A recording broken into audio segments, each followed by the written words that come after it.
From Lagos, the nation's commercial capital, this is the news at 10, live from Channels Television. Reporting tonight, Amarachi Ubani. Good evening and welcome. Tonight, the federal government adopts the term National Conference as phrase for the forthcoming dialogue, also unveils modalities for the exercise. South Assembly backs President Jonathan for a second term, asks Nigerians to give him full support.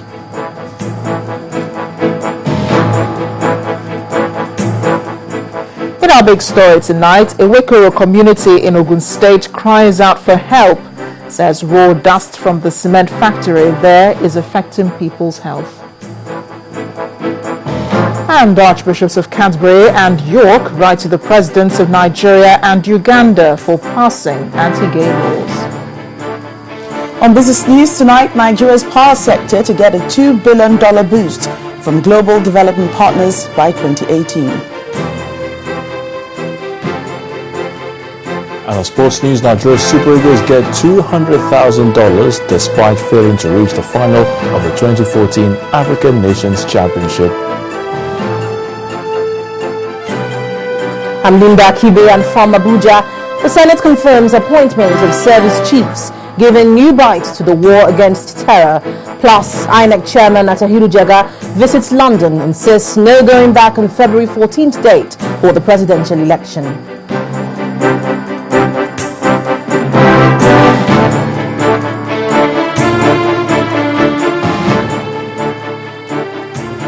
A total of 492 delegates have been approved to participate in the national conference planned by the federal government.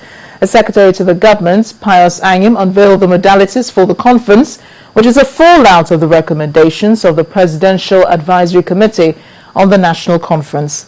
The delegates will be drawn from professional bodies, political parties, traditional institutions, religious groups, private sector, judiciary, security agencies, labor unions, organized private sector, civil society organizations, federal and state governments.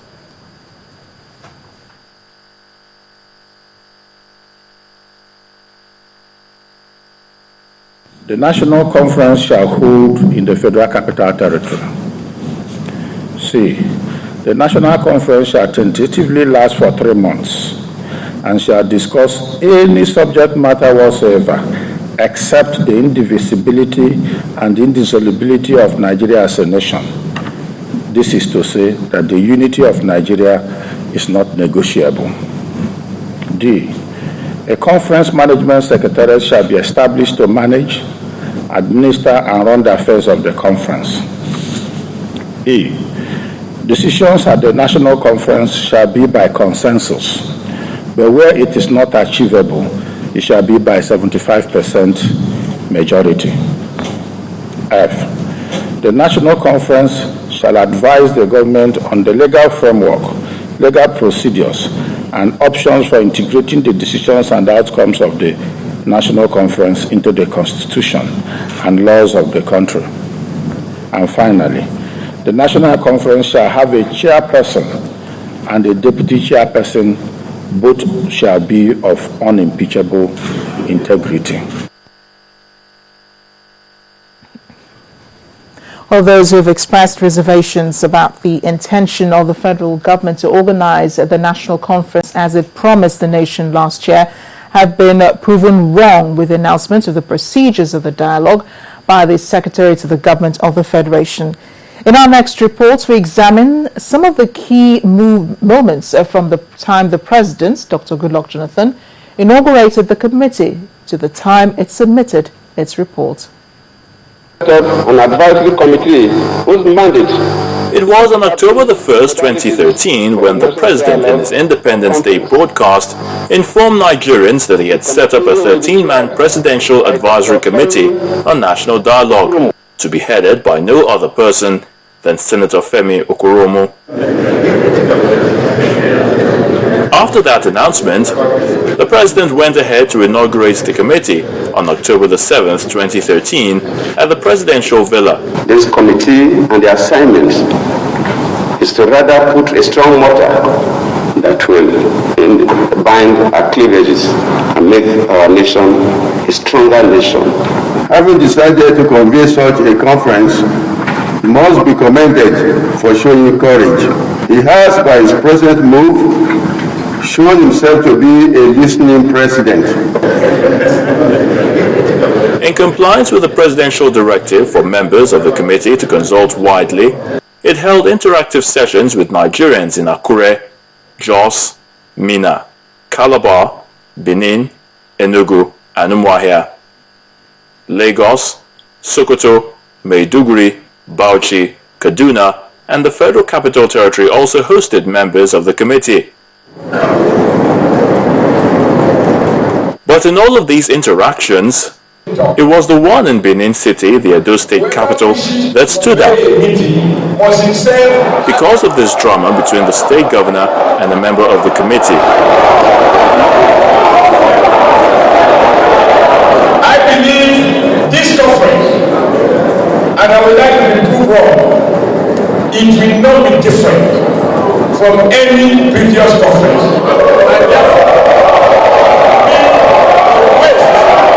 6,650 Nigerians participated in the interactive sessions, 421 presentations were made, and 607 memoranda were received at the sessions, while 57 of these memoranda were sent to it online and 47 by direct submission to the Secretariat, all of which were later submitted to the President.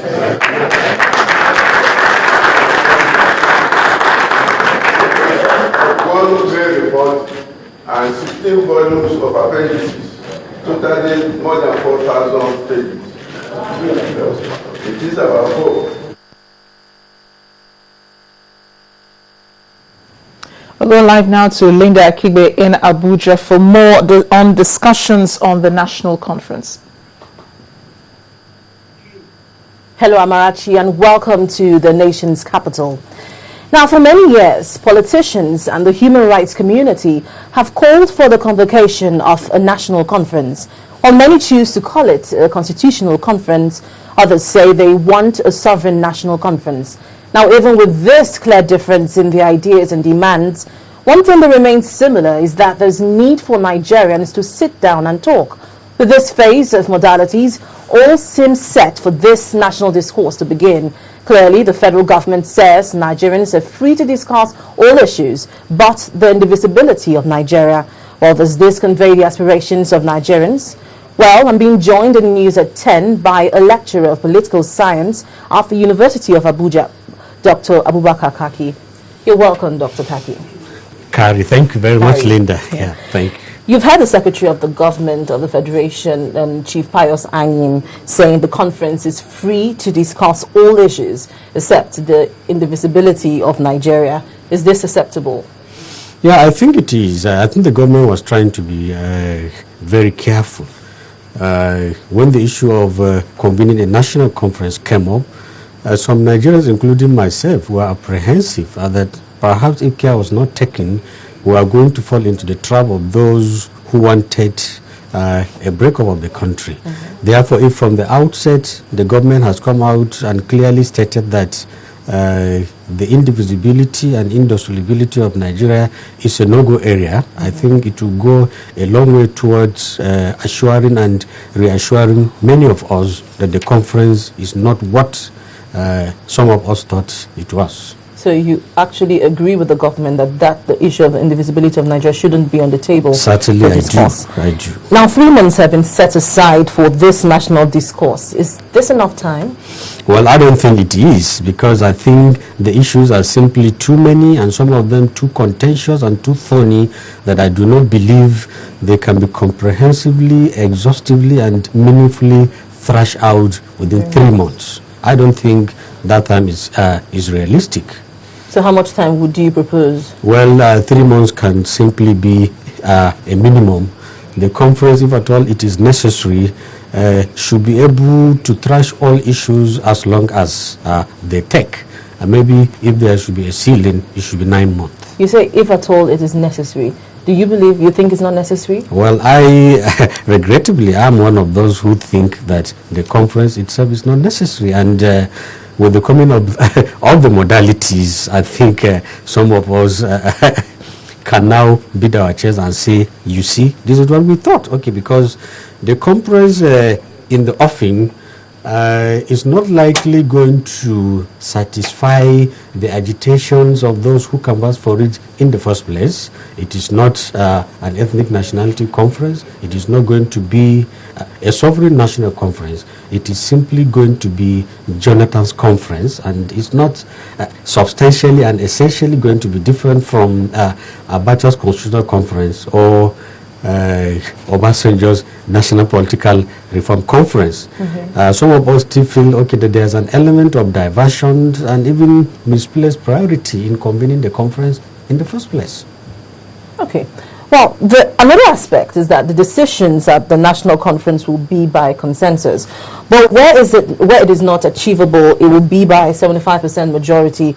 Does this sound okay? That is a tall order. It is unrealistic. If there are 492 delegates to the conference, it now means that where consensus is not achieved on an issue, we require 369 delegates to pass such a resolution. I earlier mentioned that some of these issues are so contentious and so thorny and so controversial that I do not think many of them are going to be passed if we require 369 members to pass them. I think 75% is more than absolute majority. It is 3/4 and it's not realistic. The idea of consensus on issues such as resource control, structure of government, devolution of power, and so on and so forth, I don't think it is achievable, particularly within a very short period of 3 months. All right. Thank you very much, Dr. Kaki, for joining us on the news at 10. Thank you. Now, in part 2, after the break, the federal government appeals to the National Assembly to ensure speedy passage of the budget. That's in a moment. Do stay with us.